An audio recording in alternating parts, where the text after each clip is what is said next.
So we have seen these extraordinary crowds, and what's magical, what is inspiring, is not just the size of the crowds, but it's the makeup of the crowds. Because we have people from all walks of life. Now we've got young people and we've got old people. We've got blacks, whites, Hispanics, Asians, Native Americans. We've got disabled folks. We got gays, straight, you name it, we got it.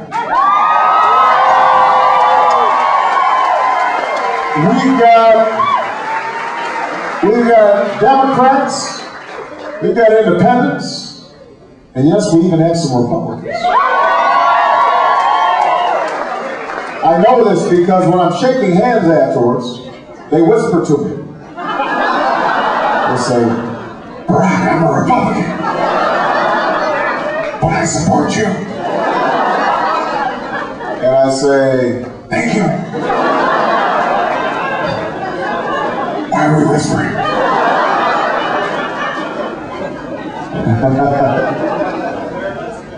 Now, I would like to take all the credit for these extraordinary crowds, but let's face it, part of the reason that people are so intensely interested in this race for the presidency is they know that a year from now they're going to be going to the polling places. They're going to be selecting the next leader of the free world. And they know that the name George W. Bush will not be on the ballot. It won't be there. No Bush.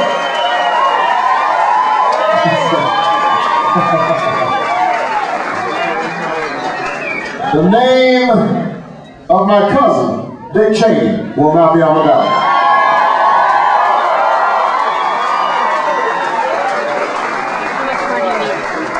This was so embarrassing. We've been trying to hide it for a long time. And, you know, everybody's got a black sheep in the family. Everybody's got a crazy uncle in the attic.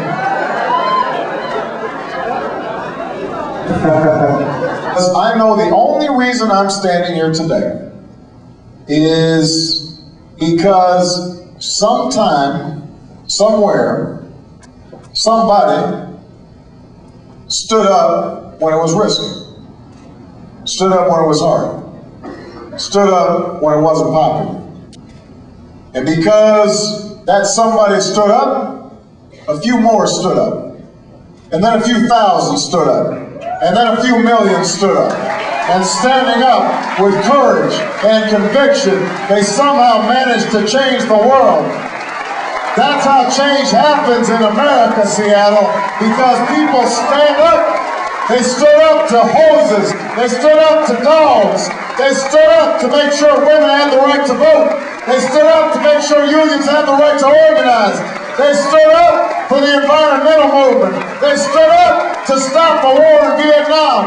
They will stand up in this election to bring about the change that won't just win an election, but will transform America. That's why I'm in it. That's why I need you. Thank you, Seattle.